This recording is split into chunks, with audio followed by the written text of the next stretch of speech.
Está entrando no ar o programa T-Move, temas emergentes em movimento. O que te move?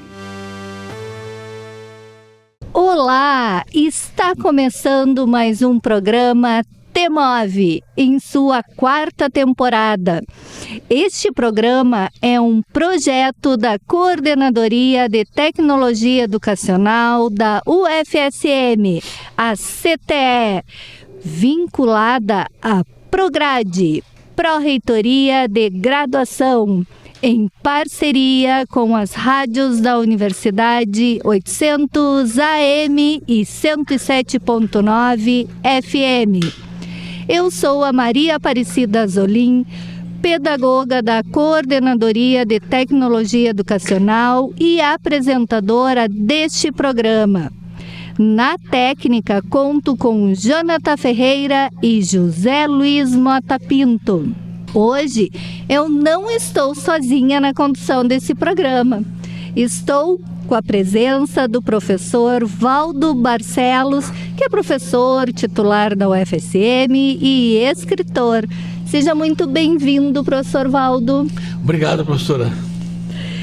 E também temos um convidado muito querido, uma pessoa tão leve, que é o professor Luiz Gonzaga Binato de Almeida, que é um arquiteto formado pela URGS, foi professor na Unicinos, UFSM e UBRA Santa Maria, exerceu cargos na área de patrimônio, por exemplo, diretor do Instituto de Preservação da Memória Cultural de Santa Maria e região, e diretor do patrimônio na Prefeitura Municipal de Santa Maria. É autor dos livros Retratos e Memórias e Teatro 13 de Maio, um espetáculo de história, e coautor de diversas obras nessa área.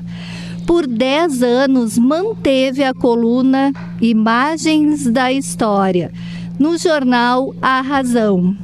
Atualmente colabora na página Memória do Diário de Santa Maria, com mais de 1.400 artigos publicados nesses periódicos. É referência na área de patrimônio cultural em nossa cidade. Inveterado viajante, costuma percorrer caminhos do mundo em busca da fruição do que melhor produziu a humanidade. Professor, seja muito, muito bem-vindo ao T-Move. Eu agradeço imensamente o convite e a oportunidade de falar um pouco. E agradeço também aquele adjetivo do leve. Leve não no corpo, né? Mas pelo menos procuro ser leve na idade e na ação. A vida é muito curta para ser levada com muito excesso de seriedade. Nós temos que trabalhar, mas sempre com alegria. E é por isso que eu vim aqui, já me senti muito bem recebido pelos dois que estão aqui. E então eu espero corresponder a essa leveza. Não, mas o senhor transmite uma energia muito boa. Obrigado. Professor, eu fiz uma malcriação. Eu tirei 2 perguntas do roteiro que eu lhe mostrei para ter uma surpresa. Ah, sim. Que bom. Essas surpresas são maravilhosas sempre. São 2 perguntas assim, ó, catárticas. Sim. A primeira: Luiz Gonzaga, o que te move? Te move não no sentido físico, né? Mas como pessoa. Eu sou entusiasmado pela vida. Estou com 77 anos e desde pequeno eu me considero assim uma pessoa assim que teve muitas oportunidades, sob o ponto de vista cultural, sob o ponto de vista da educação. Eu devo a orientação familiar ao que eu consigo. E justamente, embora aposentado há muito tempo, estou aposentado desde os 49 anos, tinha tempo para isso, né? Não parei. E quanto mais eu vivo, mais eu percebo que a máquina, né, do corpo e da mente tem que ser continuamente ativada. Não por uma questão de existencial, mas no sentido de ser coerente com o que eu considero qual é a grande missão do ser humano. Se possível, ser útil à sociedade. Essa é uma das maiores necessidades. Se não puder para a sociedade, pelo menos para o seu círculo mais imediato, que é a família, se for possível para as instituições, se for possível para a pátria, né? Ou seja, então, isto aí é o que me move, justamente esse compromisso de ser útil, de estar presente. Para isso teremos que ter saúde física e mental, e os romanos estavam certos, né? Mens sana in corpore sano, ou seja, tem que cuidar dessas duas questões para ser útil. Estou na reta final da vida. Tenho certeza disso e aceito perfeitamente que a biologia determina que eu também terei um fim e por causa disso vamos ser ativos com alegria e leveza até o último dia. É isso que me move. Viver intensamente. Intensamente, sem prejudicar. Criticar talvez, ser consciente de tudo, mas sem destruir. E aí vem as questões... Um planeta que não resolveu ainda problemas de guerra, como nós estamos assistindo, né? Da luta de um pelo outro, às vezes entre os vizinhos, na cidade, crimes e tudo mais. Então eu sou de outra linha, sou da linha bem mais construtiva, dentro do possível, né? Então, professor Binato, eu vou chamar assim, né? Binato fica muito bem, né? Fica bem também. E professor, tudo bem? Tudo sempre. Eu tenho muito honra, me orgulha muito esse título, professor. Eu quando estava em casa, às vezes eu atendia o telefone, né? Eu vou lá atender o telefone, agora a gente não faz mais isso, o telefone tá... E atendi o telefone, aqui é o professor Valdo, né? E um dia a minha filha perguntou, pai, mas eu tenho que dizer que é professor? Eu disse, não sei, eu gosto, é quase que meio, né? Eu sou conhecido como professor. Vira parte da nossa identidade, né? Sim. E tem todas as outras coisas que a gente é, mas assim, né, se perguntarem como, né? A pessoa vai lá em casa pela primeira vez fazer um trabalho, ou enfim, eu me apresento, bom dia, professor Valdo. E é engraçado porque as pessoas me chamam de professor. Sim, sempre me chamam eu de também professor, pelo calçadão, o pessoal. Aí quando na todo rua, é o professor, sou conhecido por todo mundo. Quando na rua, no mercado, né? Isso para mim é tão assim, natural, né? E eu descobri que eu gosto. É que a gente procura honrar esse título, né? Tá certo. Mas então, né? Continuando assim da primeira pergunta da professora Aparecida, essa assim inicial também que eu vou lhe fazer tem a ver com ela, só já disse um pouco, mas o senhor teve vida acadêmica, né? Por um bom tempo, em mais de uma instituição, em outros espaços também. Nós temos um currículo, né? Que a gente apresenta, se a gente faz um projeto para mandar para alguma instituição e essa instituição às vezes pede um currículo, né? Então a pergunta seria, quem é o Luiz Gonzaga Binato, para além desse currículo que a gente apresenta formalmente, às vezes para alguém que vai analisar? Eu concordo plenamente, compreendo o motivo da questão. Esses tais de currículo, né, que para mim é meio uma novidade, que eu não nasci com ele, né, depois o Lattes, né, com todo respeito, ele é um raio-x, mais ou menos, que pode ser falsificado, posso dizer assim. Tem pessoas que se preocupam demais com a forma, então é preencher grandes, são especialistas em currículo Lattes. Eu fiz questão de nunca aprender muito aquilo ali, até embora já aposentado, eu comecei com essas questões quando eu fui professor na ULBRA. Depois que me aposentei aqui, eu fui professor, criei o curso de arquitetura lá na ULBRA, lá daqui do Campo Santa Maria, não de Canoas, né? E aí então que eu tive contatos, e até tinha uma funcionária aqui da Centro de Tecnologia, minha antiga colega ali na tecnologia, ela que fazia o currículo, porque eu nunca quis aprender muito. Eu considerava, é justo que exista, é necessário, porém o perigo é ficar na forma e não no conteúdo, né? A gente tem que ser não basta um currículo escrito todo muito bonito e tal, tem gente especializada em transformar numa qualidade aparente, e eu acredito muito mais nos conteúdos, né? Isso me preocupava quando tinha, por exemplo, presidia uma banca para contratar professor lá no curso de arquitetura, quando nós criamos o curso aqui na UFSM, e eu presidia e eu dizia assim, muito importante o currículo, mas é a aula, é a experiência prática, é o contato físico, é o olho no olho que a gente pode avaliar bem mais um futuro professor. Com todo o respeito dessa questão, eu posso ter certeza, professor, que eu nunca me preocupei muito com o currículo escrito. Eu considero assim que as sutilezas da cultura, da competência do professor, essas são impossíveis de registrar num papel ou numa formalidade dessas, né? Não estou dizendo que não deva existir, mas o perigo é nós, como profissionais, ou como docentes, ou como mesmo servidores públicos, se for o caso, nos preocuparmos excessivamente com o preenchimento do currículo oficial e achando que com aquilo ali nós estamos convencendo alguém. Então, existe, eu acho, um outro Binato de Almeida, que é o Luiz Gonzaga, que tem coisas mais sutis com relação ao currículo. Eu brinco, né? Dentro do meu quixotismo, o meu filho, um dos meus filhos, diz, tu és um Dom Quixote, mas Dom Quixote, ele terminou bem com todo o quixotismo. Eu brinco, né, com a professora Marília, assim, eu acho que eu valho muito mais pelas óperas que eu assisti ao vivo, ou pelos grandes regentes ou cantores que eu já assisti, ou quem sabe os melhores teatros do mundo que eu visitei. Provavelmente existe o meu currículo, de fato, mais importante do que aquele da burocracia, né? Ou então o meu patrimônio, provavelmente o meu patrimônio sejam os meus livros que eu acumulei durante a vida, ou os que eu escrevi e assim por diante. Então, esse não dá para escrever num currículo burocrático. Posso interromper? Claro. E também, assim, né, professor, algumas conversas, sim, às vezes, que a gente tem com pessoas, né? E às vezes conversas não programadas. Sim, descobertas que a gente tem. Encontra, às vezes, numa viagem, está esperando um trem, está esperando aí uma conversa, ou com uma pessoa mesmo, às vezes, num ambiente de trabalho. E sintetizando, tinha um rapaz que às vezes eu chamava para fazer eu moro numa casa que tem um pátio enorme, tem horta, né?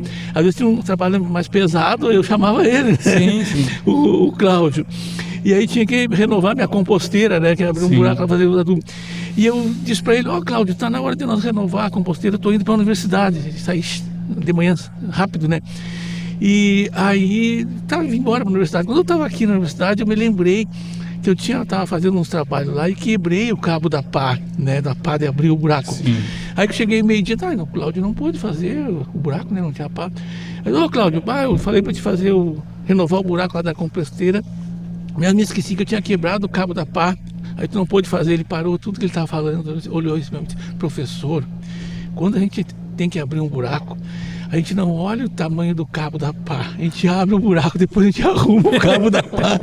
Nossa, isso tudo uma sabedoria, né? E diz aquilo com uma simplicidade, assim, sabe? Então, são essas conversas que faz a gente, né? E que vem de pessoas que a gente não espera. A gente tem preconceito de achar que ele faz esse tipo de trabalho, não tem capacidade de perceber coisas que nós não percebemos. A capacidade da reflexão sobre o mundo, né? Isso, E eu acredito muito no que o Paulo Freire defendeu, né? Porque a gente aprende o tempo todo, né? A gente aprende e ensina o tempo todo. Sim. A gente aprende com doutores, a gente aprende com a pessoa, né, que está ali limpando, só que a gente tem que estar aberto para isso, né? Isso, e eu acho que um grande inimigo disso é a arrogância, né? Achar que sabe tudo. É isso mesmo, concordo plenamente. Eu esqueci de dizer, né, porque não dá para dizer tudo ao mesmo tempo. Procuro também vaidade e humildade máxima, ou seja, a vaidade, se for possível, zero para o ser humano, é uma vantagem tremenda, né? Então a vaidade zero e a humildade 100 se possível, né? Como ideal. Um termo que é usado agora bastante pelos jovens, né? O se acha. Sim, evitar o se acha. Porque daí a pessoa acaba perdendo a oportunidade de aprender. E pode transformar uma patologia, né? A gente sabe certeza. disso. Né?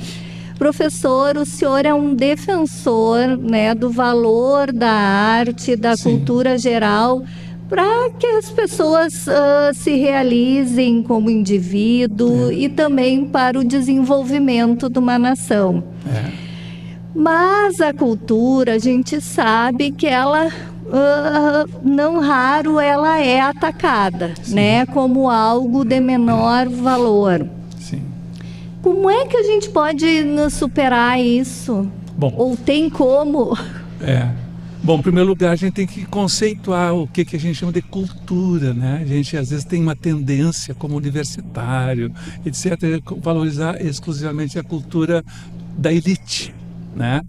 Que, logicamente, eu, por vários motivos, faz com que eu tenha convivido mais com ela. Mas não é só esta, né? Então, quando a gente vê no Brasil, provavelmente, uma certa decadência, a gente fala na questão cultural, é na cultura da elite, mas nós temos que ter consciência que a cultura brasileira não é só esta. Existem outros segmentos e esses não estão em decadência. Acho que não, né? Então, me considero uma pessoa que teve oportunidade desde a infância, pelos colégios que eu tive na capital, e até porque era muito exigido, eu tinha que ser o primeiro da aula, ou seja, ou pelo menos o segundo, ou seja, era um estudante muito puxado, e já fui inoculado em mim a questão da cultura geral.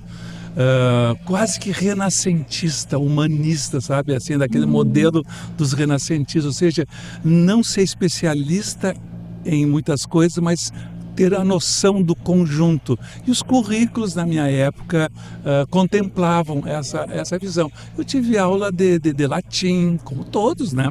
Na época, a geografia daquele tempo era outra coisa que nada de hoje, matemática cuidadosa, física e tudo mais, né?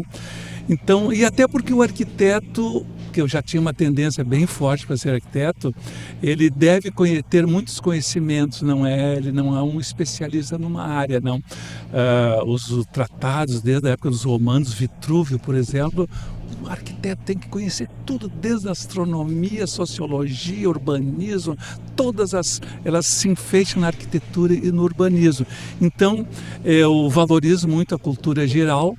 E então, logicamente, que eu me sinto hoje um pouco frustrado quando eu percebo que, de uma maneira geral, se não é valorizado a questão cultura geral. Pelo contrário, um modelo que provavelmente venha de outros países, né, da especialização. Só que acho fundamental que exista especialização, mas dentro de um contexto de conhecimento geral, ou seja, alguém estranha, mas que arquiteto é esse que toca piano? Mas que arquiteto é esse que gosta de ópera?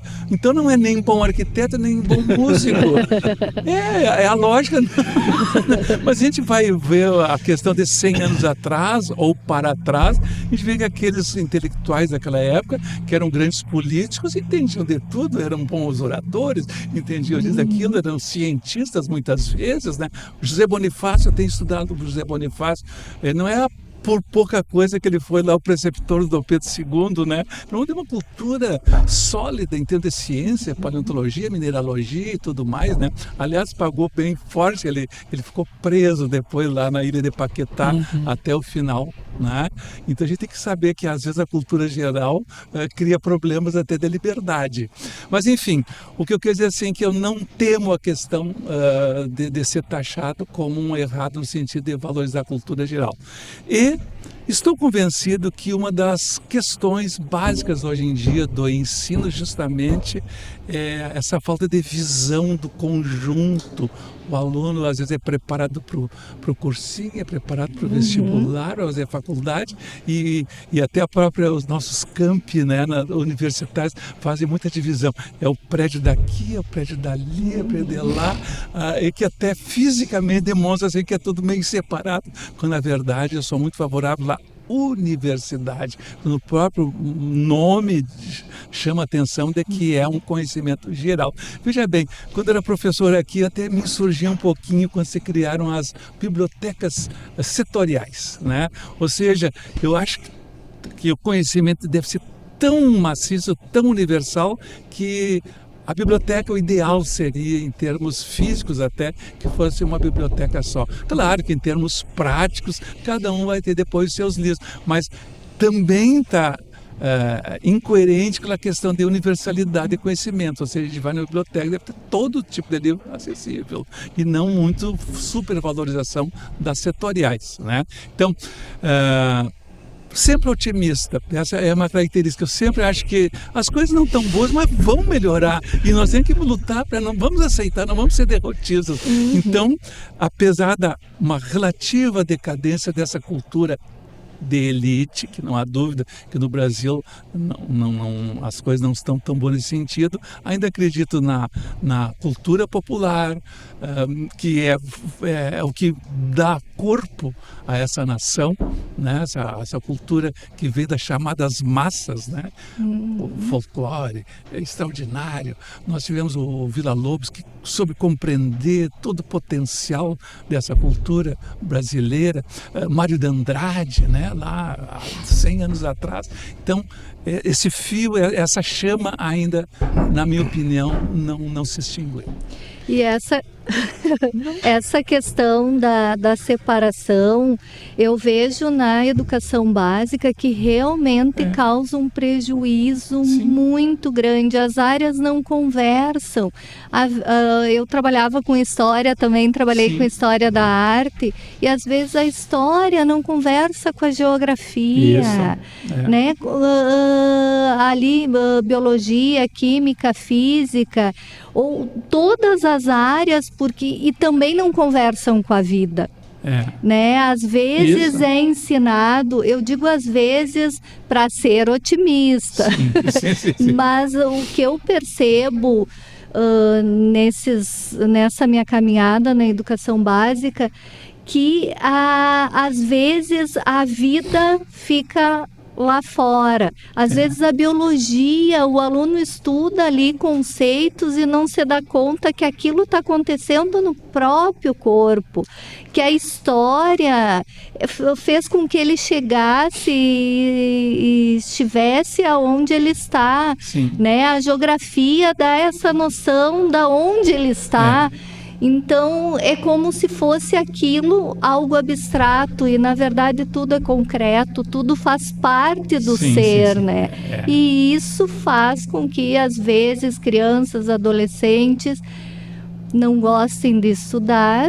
E, realmente, a cultura geral é importantíssima. Ter noção de tudo, e a arte, né? Que triste a vida sem a arte. A questão da arte, eu considero o seguinte, o ser humano pode se realizar de acordo com o temperamento, a tendência natural da sua personalidade. Então ele pode se realizar através da religião, se for o caso, ou através das questões do corpo, né? A educação física, ou através da política, ou através da filosofia. Mas talvez por uma questão de temperamento e sensibilidade, eu sempre afirmo, sempre que possível, assim, eu me considero não necessariamente um artista ativo, mas uma pessoa com sensibilidade artística. Eu me realizo através desta forma de atividade que é do sensível, seja musical, seja visual, seja através da arquitetura, que é uma arte bastante complexa, mas não é uma tecnologia, ela deve ser arte. Então, eu, por uma questão de temperamento, me realizo muito com a questão da sensibilidade artística. Mas é uma questão de temperamento. Não vou querer cobrar de todos essa questão, né? Felizmente, o Brasil é um país artista, com muita sensibilidade. Essa amálgama, né, dos povos pioneiros, mais o que veio da Europa, somando tudo isso aí, dá uma amálgama de alta sensibilidade reconhecida internacionalmente. E assim, eu também concordo com essa questão da cultura e da arte popular. ela está inclusive crescendo, Sim, né? Que está nas novelas, sim, está na televisão. Mas eu também acredito na importância das pessoas terem mais acesso ao cinema, sim, ao museu, ao teatro. Só que a realidade também não permite. Né, a realidade social. O museu é gratuito, mas às vezes, né, tem museus gratuitos, sim, mas às vezes a pessoa com 2, 3 filhos, uma família de 5, pagar transporte, não consegue, então não é democrático, não tem as pessoas não têm esse acesso. E tem que facilitar ao máximo essa questão. Foi falado aí no currículo, né, que eu fui diretor de patrimônio da prefeitura. Realmente, nós, com muito idealismo, nós tínhamos o domingo, não me lembro, acho que era uma vez por mês, transporte gratuito, e a gente elaborava o roteiro, justamente no tempo do Valdeci Oliveira. E a gente elaborava o roteiro e a gente, com muita satisfação, levava o pessoal para um museu esse, museu aquele. O pessoal nunca tinha ido naqueles lugares, mas tem que oportunizar gratuitamente. Por isso que eu digo, a gente tem que ser tão Don Quixote nesse aspecto, que acreditar que aquilo vai terminar bem e que dá resultado, oportunizar. Isso aí, então, acho que eu estou convencido de que tem que abrir assim, a oportunidade, que ninguém vai gostar sem ter conhecido, né? Por exemplo, um fato bem negativo, que eu sou muito vinculado à questão do musical, claro, orquestra sinfônica nossa, assim, eu sou um batalhador da orquestra sinfônica, que é um orgulho aqui de Santa Maria e da nossa universidade. É um dos melhores elementos, instituições que nós temos do ponto de vista prático, né? E agora está programado justamente uma ópera rápida de 60 minutos, 70 minutos, já estava programado, porque já não houve praticamente venda de ingressos, eles tiveram que adiar, passar para outro dia. Isso é mau sinal, entende? Porque não é uma obra necessariamente chata, né? Não é uma coisa assim, mas realmente há uma coisa que não está muito bem, há uma certa incoerência, talvez por questão por ter sido cobrado 30 ou 60 reais, parece, meia ou não, e quando é gratuitamente, o professor Tita trabalha e vai, faz e lota. Então não sei se é uma questão de custo, falta de prática de pagar, ou o preconceito. Não, ópera é uma coisa já muito lá do tempo do Verdi, século XIX, pode ser, né? Professor, na arquitetura, né? Sim. Como é que assim, o que o senhor diria para a gente, pensando a arquitetura e pensando as cidades, né? Que é um dos lugares que ela acontece. E como é que a arquitetura pode contribuir, né, para as pessoas terem uma vida melhor nas cidades, né? E principalmente no sentido assim, que as cidades sejam acolhedoras, se fala tanto nessa palavra hoje, né? E se o senhor quiser aí puxar a questão, né, do que a gente está vivendo recentemente em função das mudanças climáticas, essas enchentes, né? Dentro dessa sua assim, característica assim, né, de apontar assim, algumas possibilidades, o que o senhor tinha para dizer para nós que está nos escutando? Eu diria assim, ó, a arquitetura e o urbanismo que andam juntos, né? Ela é responsável pela qualidade das nossas habitações, do nosso abrigo e da nossa convivência até através da cidade, a cidadania, né? Então, não sei se nós estamos sendo bem formados até. Eu, como sempre estive vinculado ao ensino, ou como aluno, ou como professor, durante a vida inteira, né? Também a gente nota que vamos dizer com toda franqueza, assim, né, que há uma certa decadência do ensino também em arquitetura e urbanismo. Isso eu posso dizer tranquilamente, não no sentido destrutivo, mas no sentido de colaboração.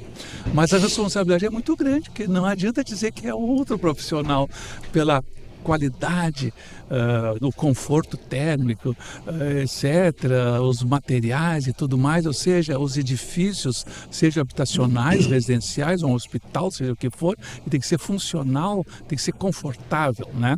E a cidade, então, nem se fala, só que Lamentavelmente, as políticas de urbanização estão falhando, ou seja, são poucas as oportunidades que nós profissionais do urbanismo temos para intervir na cidade. Por quê? As oportunidades para fazer uma cidade nova, como Lúcio Costa teve em Brasília, são raríssimas, né? E os governos têm os seus urbanistas, arquitetos dentro dos seus quadros, mas nós temos outras forças que interferem além do técnico, que são as questões políticas e de especulação imobiliária. Ou seja, nós temos a nossa Constituição, cada cidade tem seu plano diretor físico-territorial que determina os usos, as alturas, etc. Só que existem pressões, vamos dizer assim, que interferem na questão técnica que é o urbanista. Eu tive oportunidades, logo que cheguei aqui, tive muitas oportunidades, uma justamente, Oswaldo Nascimento da Silva, fui assessor de planejamento dele, realizei trabalhos bastante interessantes, desde o projeto Calçadão,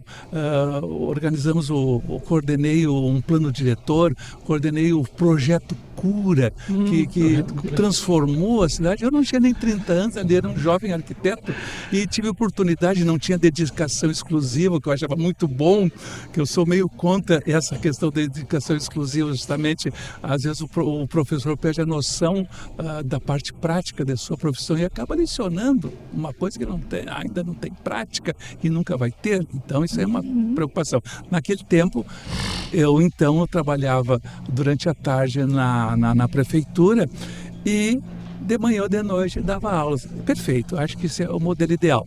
Então, naquela oportunidade, eu já percebia, mas tudo vai depender muito depois da aprovação da Câmara. E os vereadores não estão necessariamente preparados para compreender a questão técnica, mas só política. E cada vez mais o nosso modelo brasileiro, lamentavelmente, neoliberal, ou seja, como é que você chama, né? Não interessa. O que interessa é que a especulação imobiliária é cada vez mais forte e está aniquilando a oportunidade do técnico intervir. Ou o técnico não tem, talvez, um preparo ideal para poder defender a sua posição. Fundamental, às vezes, né? Fundamental. Entendeu?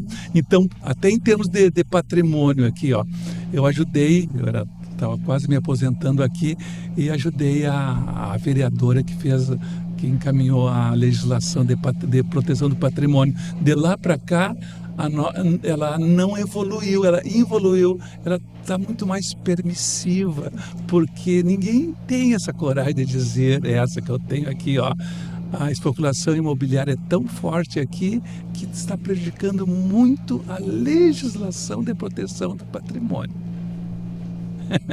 É uma denúncia. Com certeza, com certeza. Não preservando o patrimônio, perde-se a história, né? Claro.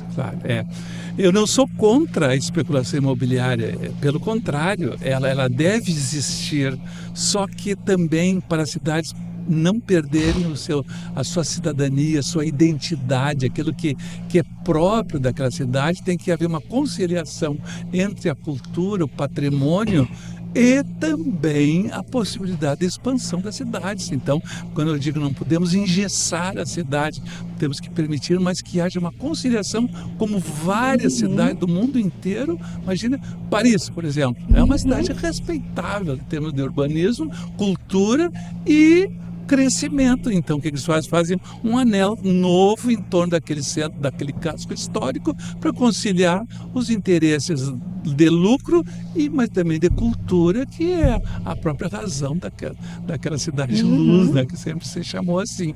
Então, como eu digo, essas palavras que eu estou dizendo aqui têm que ser ouvidas com muito cuidado, justamente para dizer que eu sou contra, não. Apenas ter consciência de que temos que negociar, fazer uma conciliação entre progresso, lucro e cultura. Dá para fazer as duas coisas junto, crescer, mas conservar. mas ele não pode, assim, quem defende a questão do cultural não pode se aninhar, assim, com o espírito derrotido de aceitar. Não, deixa, eles são fortes, eles vão fazer um espigão de 35, 40 andares e deixa lá, porque o homem é forte e tal. Não, não é bem assim, não. Vamos conversar. Essa ideia de progresso, né, ela tem data marcada, tem ideia, né? Tanto é que a palavra progresso, como ela se difundiu, né? Uma época eu estudei um pouco essas coisas, e aí a palavra progresso, por exemplo, tem um açougue, né? Sim. Açougue Progresso, que tem um Instituto de Beleza Progresso. É um ideal, né? Porque o ideal é esse progresso, a coisa sempre lá na frente, né? Tem um município aqui no Rio Grande do Sul. Exato. Então parece que essa palavra, assim, ela tinha uma força, né? Atraía coisas e, né? Mas E junto com ordem. E a coisa das cidades, né? Tem um sujeito que eu li, eu acho que eu comprei num sebo, e o livro é da década de 50, 60, Lewis Mumford. Lewis Mumford. Isso, né? E a origem das cidades, né? Sim, é uma brochura. É um clássico. Um clássico. Tem umas raridades lá, essa é umas 500 e poucas páginas. Acho que foi o livro da vida dele. Naquela época as pessoas escreviam um livro, né? Faz parte do meu patrimônio também. Então ele tem uma frase assim que eu me lembrei agora, o senhor falando, né, que ele dizia que as cidades são as coisas mais humanas que os homens criaram, né? E é isso, né? Elas refletem as humanidades que tem aqui, né?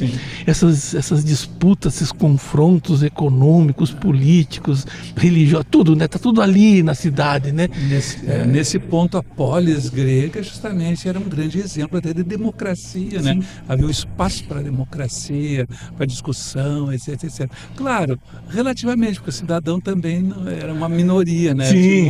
Escravo. Mas tem esse aspecto, ainda me considero um democrata, oportunidade para todos, com respeito e convivência. Então, esse espaço da ágora, né, da convivência lá na cidade grega era um grande exemplo, né? Com certeza. De humanização. Professor, eu escrevo também, principalmente literatura infantil. Então, eu tenho uma curiosidade muito grande quando um escritor está aqui no TEMOV. O senhor, né, como um escritor, com mais de 1.400 artigos, com livros, qual é o seu processo criativo? Bom, eu tenho que sempre que tenho a oportunidade de agradecer algumas pessoas, no caso são duas, né, que confiaram os meus primeiros livros, os primeiros escritos, né. O Guido Isaia, um dia ele me chama, olha professor, eu admiro muito, gosto muito de fotografia, quem sabe o senhor faz um livro sobre, ele tinha um grande acervo ali na Fundação Eni, né? Um livro sobre a memória vinculada à Eni, mas também à cidade, etc, etc. Então ele me confiou justamente o livro que chama-se Retratos e Memórias, onde tive a oportunidade de selecionar algumas fotos e falar sobre a cidade, descrever. Eu, logicamente, como arquiteto, não existe arquiteto cego, né? Eu não conheço, existe músico cego, mas nós somos muito visuais e por isso mesmo, então, eu valorizo muito a imagem, a foto, não só como documento, mas a admiração até como arte. Então, tive essa oportunidade e a partir dali vieram outros livros. Eu só coloco ali no currículo os dos quais eu sou autor, mas não coautor, que são alguns outros, né? Então, eu sempre agradeço ao Guido por vários motivos, entre outros também, essa oportunidade que eu tive de fazer esse primeiro livro, que depois se multiplicou. E também, cito também o pessoal da Razão, o Gaspar Mioto e a Seura, que tinham lá na Razão um acervo extraordinário que pertencia ao Diário de Notícias, que era um grande jornal lá de Porto Alegre, né? do Assis Chateaubriand, e a Razão herdou todo o acervo, aquilo ali é um acervo internacional da Associated Press, ali tinha de tudo. Então eles me puseram por disposição, tiveram a primeira outra oportunidade. Professor Binato, que se o senhor pega essas fotografias, nós temos no arquivo, e descreve. Muito bem, eu aceitei o desafio. Naquele tempo até eu escrevia todos os dias, dava um trabalho enorme, todos os dias. Então a idade foi se acomodando e hoje eu estou apenas a cada 2 semanas no diário. Então foi uma oportunidade muito boa durante 10 anos. Começou todos os dias, depois eu fui adaptando. Não, Gaspar, eu enlouqueço, velho. Só que era um espaço pequenininho. Era possível, eram algumas linhas, não é? E eu ficava apertado entre o horóscopo e as palavras cruzadas. Eu tentava, assim, aumentar um pouquinho o meu espaço ali. Só que eu sempre me colocava, com todo respeito, né, na diversão, ou no conhecimento do horóscopo e das palavras cruzadas, que eu respeito muito, faço todos os dias, assim, mas eu entrava meio na parte cultural, mas de passatempo, né? Bom, mas aí eu aprendi durante 10 anos, exercitei, aí comecei a cair. Primeiro eu fiquei meio no internacional aqui, depois eu comecei justamente no acervo da própria Razão, que era mais local, que o leitor se interessava mais. Parei quando fechou a Razão, até o último dia, eu até nem estava sabendo que a Razão já estava fechando, cheguei em Gaspar, vim entregar os folhetos. Pois é, professor, atender alguns minutos, nós vamos fechar o jornal. Sinto muito e tal. Aí a Cione Gomes, lá do Diário, me chamou e até hoje eu estou lá. Eu conquistei agora uma página inteira, estou bem feliz, né? Tá. Agora, quanto ao processo, né? Eu não tenho assim uma formalidade. Por exemplo, assim, então, falando não sobre os livros, falando mais sobre essa questão que eu gosto muito de fazer, que é a questão através da imagem. Na verdade, a primeira tarefa justamente é conseguir uma boa fotografia. O que eu considero boa fotografia é que ela seja boa de reproduzir. E eu tenho uma técnica, cada um tem a sua, né? Justamente eu gosto de uma foto bem grande, para ser bem chamativo, do que uma soma de várias. Até porque eu não me considero muito preguiçoso, e se eu boto 4, 5, aí fica um textinho bem pequenininho, muito resumido. E eu sou meio do tempo antigo, bem antigo mesmo. Longos textos gigantescos. Dizem que existe decadência em tudo, então eu retorno a um passado quixotesco, lá do tempo, né, dos escritores antigos. E vou indo.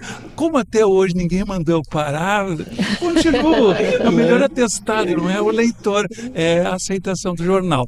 Tá, e depois dessa foto, então, aí eu pesquiso, dá muito trabalho, por quê? Porque o texto é muito antigo, não pode ser superficial, né? E até pela idade que eu digo, depois de uma idade toda assim, eu fazer uma coisa meio de qualquer jeito, acho que seria muito constrangedor. Então tem compromisso comigo mesmo, que é uma qualidade, se possível, literária, mas dentro de uma linguagem jornalística, né? É um desafio muito grande. E tem mais uma questão que eu considero fundamental. Eu amo a língua portuguesa. Ela é extraordinária, ela é diferenciada no mundo inteiro, essas possibilidades, sutileza de expressão, e eu estudo, sinceramente, eu estudo gramática quase todos os dias. É o que eu ganho, acima de tudo, é não precisar de um revisor. Eu fico muito contente quando eu mando para o jornal, até mandei ontem para sair amanhã, assim, normalmente não revisar, não estou tão mal nem na gramática. Eu também amo a linguagem, sim, essa nossa capacidade verbal que a gente tem. Até o autor que a gente pesquisa, que é Humberto Maturana, que ele diz que a capacidade que a linguagem tem de acariciar, sim, ou ferir, né, com palavras é fantástica. Nesse ponto não faltam palavras para a língua portuguesa. Ela é maravilhosa. E nós estamos na presença de uma pessoa aqui que eu admiro muito. Aquela, acho que foi a última que eu gostei da primeira linha, aquela defesa toda da Marina, né, da ministra Marina. Ele foi uma sabe realmente usar as palavras. Né? Ele nunca escapou da temática, defendeu sem agressividade. Mas, e nós estamos perto de um literato aqui que domina, né? E a coisa de escrever, para mim, a escrita, assim, é um trabalho artesanal, sim, no melhor sentido, assim. Às vezes, claro, quando tem tempo, né? Sim, mexe, às vezes mas tem que fazer esse tempo. Tira uma palavrinha, bota outra, às vezes é um ponto. Isso me dá um prazer imenso na escrever. E a coisa da língua portuguesa, uma coisa que eu acho que é fantástica na língua portuguesa, é que a capacidade que ela teve, através dos tempos, de vem tendo, é de garimpar, né, em outras línguas, né, e formar palavras. O senhor estava falando, por exemplo, assim, o senhor sempre aproveitou as oportunidades, né? Oportunidade é uma palavra da língua portuguesa, mas ela vem lá, né, do grego portos, né? Que seria ventos, né? Que os navios ficavam os ventos adequados para eles chegarem ao porto ou saírem do porto. E às vezes esperavam meses, esperavam a oportunidade. Isso aí, quando eu descobri isso, eu fiquei pensando nesse negócio, eu acho que semanas me vinha, né? Porque é lindo isso. E essa tradição náutica que está embutida nos povos antigos, mas especialmente nas grandes navegações portuguesas, a gente era, né? Aportou, nem tem porto nem rio, mas a gente chama de aportou, o aeroporto, o porto dos aviões. Isso é lindo. Tudo está vinculados a uma tradição secular dos portugueses. Antes de passar para a senhora Aparecida, outra coisa que o senhor falou, assim, eu fico escutando, né? Sim, o senhor saboreia. O tempo inteiro o senhor fala, né? Até porque o senhor, né, faz parte da sua vida a questão da memória, né? Sim. E tem um sujeito também que escreve assim algumas coisas, Henry Bergson, ele escreveu em 1800 e pouco isso, 1800 e tantos, né? Que era mais para o final. Ele escreve muito sobre a memória, né? Numa parte, e ele diz assim que onde desaparece a memória, a consciência não se faz presente. Incrível isso, né? E essa coisa da memória, do patrimônio, memória da cidade, né? Se a gente não tem memória disso, é uma pessoa que não tem consciência do lugar que ele... Então, o senhor estava falando, eu me lembrando disso, né? E são coisas assim poderosas, né? E expressões assim, às vezes curtas, claro, estão dentro de um contexto, o cara levou 20 anos para chegar nisso, né? Mas que dão presente pra gente, né? É um apoio em todo sentido. Né? Agora, para isso tem que ir lá, tem que ler, né? Ficar... Descobrir. Ir lá. Ler a cidade. E a questão da história, eu como né, licenciada em História, ela é fundamental. Sim. E a gente viu isso recentemente, né? Essa falta na nossa cultura de preservar a história deu margem que o questionamento se a ditadura existiu ou não, sim, né? Sim. Isso é falta de preservação da memória, preservação da nossa história, do que nos constitui. Não, e é impressionante o quanto nós não conhecemos a história do Brasil. Sempre ela é parcial. Não é? É oficial, segundo esse ou aquele interesse. Agora, bem pouco tempo, meu filho, que é doutor em arquitetura e urbanismo, ele sabe o que eu gosto ou não, me deu uma coleção muito interessante sobre a história de todos os presidentes da República, né? A gente conhece alguma coisa do Getúlio e tal, o Dutra e Juscelino, mas cada um tem a sua história. Nós temos que conhecer profundamente a história e a geografia do nosso país. É fundamental. É difícil, é complicado, mas é fundamental. Demanda tempo, paciência. E a minha preocupação é com essa geração mais nova, né? Eles olham lá numa placa Duque de Caxias, Marechal Deodoro. Não sabe quem é. É nome de rua. Quem é fulano? É o nome da rua. O nome da praça de Santiago, que é a minha cidade, é Getúlio Vargas. Quem é Getúlio Vargas? Talvez o Getúlio ainda podem conhecer, mas olha, eu arrisco dizer que pode ter gente que não saiba quem é. Então, assim, é o nome da praça. Então, a importância que tem, né, da leitura, a importância que tem realmente do conhecimento. A gente pode medir um país, a cultura do país e o patriotismo do país em função do conhecimento que cada cidadão tem sobre a história e a geografia do seu próprio país. A gente vai no Chile, eles conhecem muito mais. A Argentina também, para falar nos vizinhos por aqui, né? E agora nós, brasileiros, além de falar mal do Brasil e dos governos brasileiros, ainda acho muito bonito fazer isso e não se dá um trabalho de conhecer quase nada. E agora com essa questão da falta de leitura, né, que é uma realidade, né, isso é comprovado por pesquisas, né. Ai, quero ser otimista, mas tá difícil, professor. Não, tem que ser. Eu digo para Maria Aparecida, quando ela me convida, tu sabe, né? Eu não sou um bom convidado como entrevistador, porque tem uma mania de não seguir muito o roteiro, não, mas eu sigo. Não, mas aqui não. Aqui o que mais... Aqui a liberdade existe. Aqui é liberdade. E tem alguns convidados, né, Aparecido, assim, que realmente, assim, como eu disse, é uma aula e acaba provocando a E a gente, gente né? se empolga. O improviso é fundamental. Com Mas certeza. tem uma questão também que eu acho que seria muito legal, assim, tu falar um pouco pra gente também, que a Aparecida colocou essa história com a música, né? Uma das sim. dimensões que o senhor, né? O senhor gosta de escutar, mas o senhor também lida com ela, né? Tá na sua história que o senhor, né, pianista, toca piano, né? Tipo assim, como surgiu isso, né, na sua vida? Você até falou um pouquinho, mas bem fácil. E que papel isso desempenha até hoje, assim? É bem fácil essa questão. Existem famílias que existe a música já de uma maneira bem natural. Eu tenho, não é pelo lado italiano, que eu sou binato, sou de origem italiana, né? Eu também tenho um lado bastante português, Almeida, Prates, essa zona aqui de São Vicente, por ali. Até nem vou contar detalhes, mas, por exemplo, assim, só assim para ter uma ideia, assim, um bisavô que era Domingues, tinha uma fazenda e tinha músicos, um alemão que morava numa casa para dar aula para as filhas dele, que era meu, lá não sei quantas gerações antes de mim. Então, piano, por exemplo, assim, fazia parte. Eu engatinhava embaixo de um piano, que já não era o primeiro nem o segundo da família.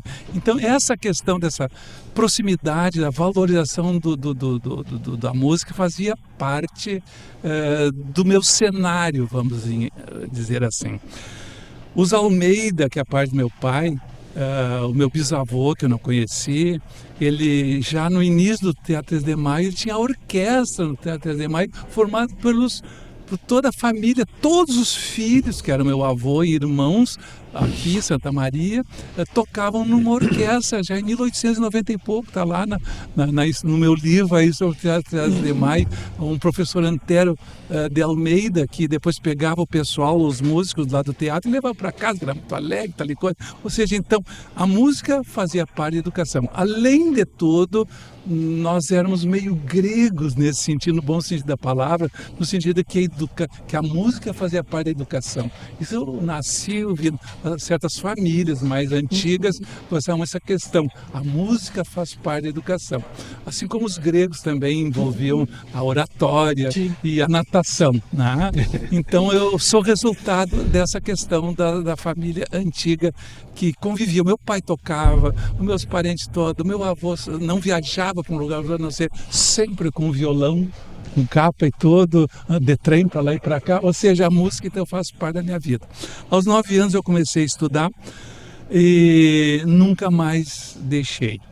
Tive grande dúvida quando eu tinha que optar ou por chamava-se científico, para o lado da engenharia ou para o lado da arquitetura, e eu tive a grande decisão, ou seria um pianista ou um arquiteto. E eu tenho um pezinho, talvez italiano, mas eu não posso arriscar. Eu tenho que sobreviver. Então eu escolhi uma profissão que eu acho que é bem mais garantida, vamos dizer assim, como, né, sobrevivência, que a arquitetura. Também tive a dúvida sobre arquitetura e engenharia, mas fiquei com a arquitetura.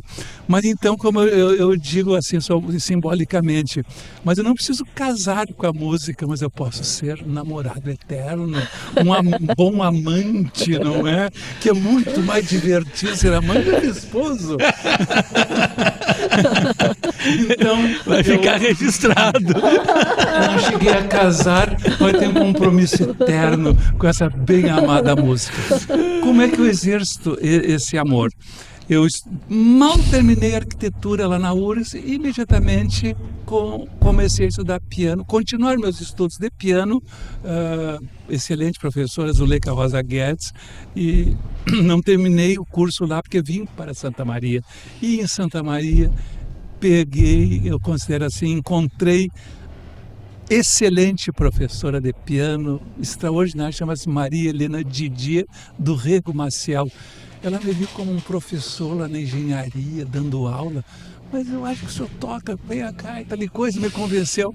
Ela começou a sonhar que eu ia me transformar num Arthur Rubinstein, sabe? Idealista como ela era. Disse, não, professor, me permita ser amante da música, mas não preciso casar com ela. Ela fez o que foi possível, né? Ela insiste ainda, está lá e depois tive outros excelentes professores aqui e tudo mais. Então, mais um benefício que essa universidade me deu, a oportunidade de estudar música, não por uma questão profissional, mas por uma questão de amor, que é o caso da amante, né?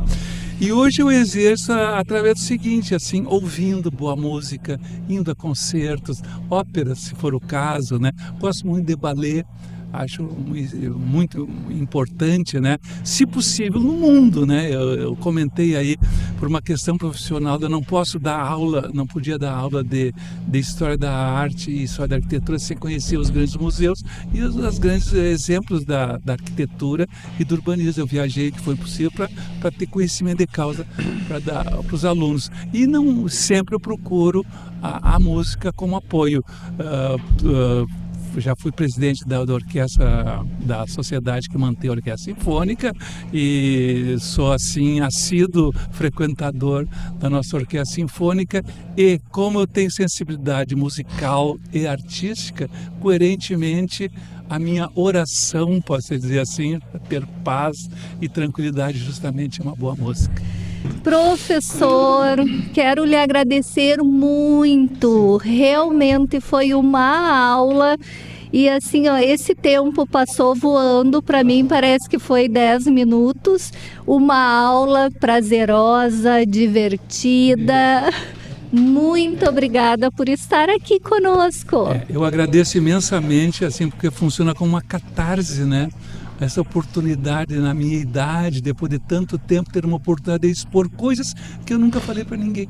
Estou dizendo aqui para o nosso ouvinte, para vocês aqui. Privilégio. Isso é fundamental, né? A gente tem essa oportunidade, a gente chegar lá no final da vida, que eu já disse que é programada, né? E poder ficar um registro assim, olha, o professor um dia disse isso tudo assim.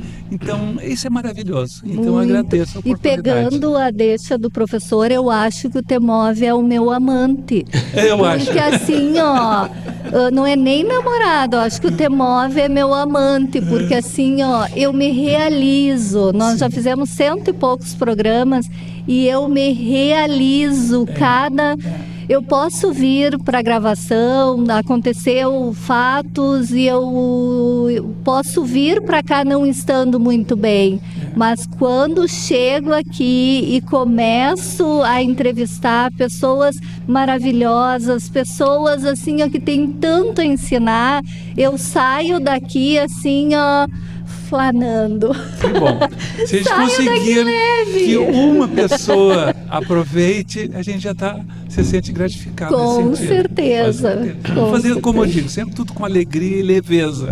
E com seriedade e honestidade. Para a gente ter seriedade, isso é uma coisa assim, ó, que eu sou uma pessoa que eu estou sempre rindo, né? Sim. Muito difícil me ver sem estar rindo. Então, assim, ó, não precisa, para ser sério no que a gente faz, ser comprometido, ter seriedade, tá de cara fechada. Não, exatamente. A leveza, a alegria, o sorriso. Está vinculado à responsabilidade. Até. Com certeza. E à maturidade. Com certeza. Professor Valdo, volte sempre. Obrigado. Privilégio muito estar contigo novamente no Temov. O Temov vai ficando por aqui. Eu sou a pedagoga da CTE, Maria Aparecida Zolim, e apresentadora deste programa aqui nos estúdios da Rádio Universidade 800 AM e 107.9 FM. Você pode ouvir novamente essa e as outras edições do nosso programa no YouTube, no canal CTE UFSM. Também estamos no Spotify. É só buscar Temove e ouvir nossos podcasts. Os trabalhos técnicos são realizados por José Luiz Mota Pinto e Jonathan Ferreira. E direção de rádio de Jonathan Ferreira. Obrigada, José Luiz. Que a sua semana seja levinha, levinha e muito feliz. Aguardo você na próxima semana. Temove, temas emergentes em movimento. O que te move?